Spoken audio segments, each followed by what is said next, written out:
Good morning. आज एकदम relax आहे. का असा विचार करत असाल तुम्ही आज काय रेसिपी दाखवणार, एवढी रिलॅक्स कशी ही? तर काल माझ्याकडे भरपूर पाहुणे येऊन गेले आणि परिणाम असा आहे की खूप साऱ्या चपात्या उरल्या. चपात्या उरल्या म्हणजे आपल्या घरांमध्ये आजकाल नेहमी काय बनलं जातं, तर खूप पूर्वीपासून काय बनलं जातं, तर चपात्यांचा मनोरा. मनोरा खानदेशात म्हणतात, आपल्याकडे इतर भागांमध्ये फोडणीची चपाती किंवा चपातीचे तुकडे किंवा चित्रान्न असं बोललं जातं. पण हे सरस सगळ्यांच्या घरात बनलं जातं. तर वेगळं काय, तर खानदेशात थोडं वेगळ्या पद्धतीने बनवलं जातं, सगळ्यांना खूप आवडतं. चला तर बघूयात रेसिपी. खानदेशी मनोरा किंवा चपातीचे तुकडे हे बनवण्याकरता आपल्याला लागणार आहे एक छोटा मध्यम आकाराचा कांदा कापून घेतलेला, 4 ते 5 लसणाच्या पाकळ्या चिरून घेतलेल्यात, मिरची, कढीपत्ता, कोथिंबीर, हळद, थोडंसं लाल तिखट, मीठ, शेंगदाणे आणि साखर आणि लिंबू. आणि सगळ्यात महत्त्वाचं आपल्या घरातल्या चपात्या ज्या मी तोडून घेतलेल्या आहेत बारीक हाताने. आपल्याला जर हाताने तोडलेल्या आवडत नसतील ना तर मिक्सरमध्ये करून घ्यायच्या छानपैकी. आणि चवीपुरती साखर आहे. साखर जनरली खानदेशामध्ये टाकत नाहीत मनोऱ्यामध्ये. आणि आपल्याला काय करायचं आहे, आता ह्या चपात्यांवर थोडासा पाण्याचा शिपका मारायचा आहे, कारण की आपण तो मस्त फ्राय करणार आहे ना. तो कोरडा कोरडा न होता मऊ झाला पाहिजे मनोरा. आमच्या गावाला ह्याला मनोरा म्हणतात ना. तर मऊ झाला पाहिजे आणि छान लागला पाहिजे म्हणून थोडा आपला पाण्याचा शिपका मारायचा आणि थोडंसं मीठ कालवायचं. आता चपातीमध्ये मीठ जर भरपूर असेल तर गरज नाही आहे, पण तरी फोडणीला लागतंच. थोडंसं मीठ कालवायचं आणि लिंबू आणि साखर, लिंबू पिळून घ्यायचं आहे मस्तपैकी. आणि हे पण आवडीप्रमाणे, आपल्याला जर लिंबू आवडत नसेल तर ठीक आहे, नाही टाकलं तरी चालणार आहे.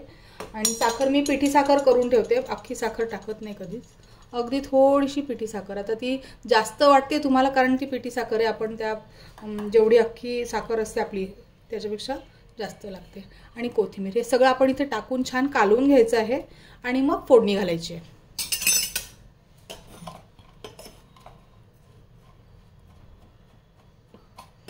बघा मस्त मी कालवलेलं आहे सगळं साहित्य. आणि पाणी टाकल्यामुळे थोडेसे तुम्हाला असे गोळे गोळे दिसत असतील, पण ते फोडणी घातले ना की सगळे मोकळे होतात आणि छान लागतात. तर ते सगळं कालवलेलं आहे. आता आपण फोडणीची तयारी करूयात. फोडणी करता मी इथे तेल तापत ठेवलेलं आहे. गॅस पेटवते. तेल जरा तापलं असल्यामुळे मी बंद केलं होतं. त्याच्यामध्ये आपल्याला मस्त मोहरी घालायची आहे. मोहरी तडतडली,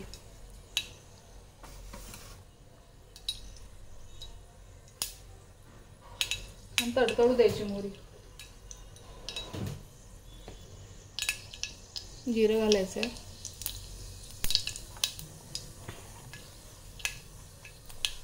आपला कढीपत्ता थोडासा चुरून घालायचा आहे.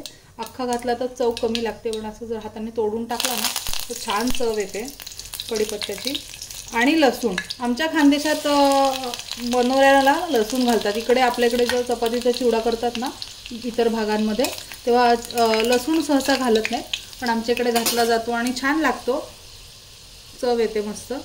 करून पहा लसूण घालून. पण मिरच्या घातल्यात आणि टोमॅटो वगैरे आमच्याकडे टाकत नाहीत, पण इतर भागांमध्ये टाकतात आणि ते छान लागतं टोमॅटोसुद्धा. आपलं कांद्यानंतर टोमॅटो टाकून परतला तर तेही छान लागतं. कांदा टाकते मी आणि परतून घेते, छान गुलाबी रंगावर होऊ द्यायचं. आणि थोडासा हिंग घालायचा आहे. मी हिंग घालायचं विसरले होते, अगदी किंचितचा हिंग घालायचा आहे. काय चपाती शिळी अनेकदा आपण शिळ्या चपातीचाच करतो आणि ती शिळी असल्यामुळे पोटाला वात धरतो. तर नेहमी जेव्हा वातूळ पदार्थ असतात ना त्यात हिंग घालायचा, कमी त्रास होतो जरा पोटाला. कांदा होत आलेला आहे, खूप जास्त परतवायचा नाही, थोडा फक्त मऊ पडला ना आणि गुलाबीचा रंग आला की बाकीचे मसाले टाकायचे. एकदम परतवला ना तर ते सगळं रुक्ष लागतं ते मनोरा. थोडासा कांदा ओलसर ठेवायचा. आणि मी हळद टाकलेली आहे, थोडंसं किंचितचं लाल तिखट रंगापुरतं, आणि आपलं धणे जिरे पावडर टाकलेली आहे. कालवून घेते आणि ह्या स्टेजला मी शेंगदाणे टाकणार आहे. शेंगदाणे माझ्याकडे तळलेले शेंगदाणे ऑलरेडी अवेलेबल होते म्हणून मी ते टाकलेले आहेत. नाहीतर मग फोडणीत पहिले सुरुवातीला शेंगदाणेच टाकायचे आणि मग बाकीचं साहित्य टाकायचं. माझ्याकडे चिवडा बनणार आहे आज, त्याच्यासाठी शेंगदाणे हे आमच्याकडे तळलेले आहेत, लसूण शेंगदाणे सगळं छान. आणि आता मी हे चपातीचे जे तुकड्या केलेले आहेत ते टाकणार आहे, कालून घ्यायचे छानपैकी. आमचे हे तुकडे तुम्हाला जाडसर दिसतात कारण आम्हाला तसे आवडतात.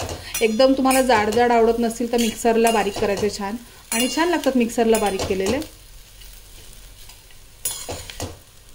हे जसं आपण चपातीचं करतोय ना, ह्याच्यात भाकरी मिक्स करतात. जर भाकरी असेल तर फक्त भाकरीचा करतात, किंवा भात आणि चपाती हे पण मिक्स करतात. म्हणजे आता समजा रात्रीचं शिल्लक राहिले थोडंसं, थोडा भात थोडी चपाती राहिली, काय करायचं, फेकून देण्यापेक्षा आमच्याकडे तर हे करून खातात असं. आणि महाराष्ट्रात तर मला वाटतं बहुतांश घरांमध्ये हे बनतंच आणि खूप आवडीचा पदार्थ असतो लोकांचा. ह्याला थोडीशी वाफ काढायची आपण. आता मस्त कालवलेलं आहे, मी झाकण ठेवून वाफ काढून घेते. चपातीचा मनोरा मस्त रेडी झालेला आहे, आपण सर्व करून घेऊया. छान असा गरमागरम चपातीचा मनोरा आमच्या खानदेशात खूप फेवरेट आहे हा. करून बघा आणि मला नक्की सांगा कसं झालं ते. थँक्यू.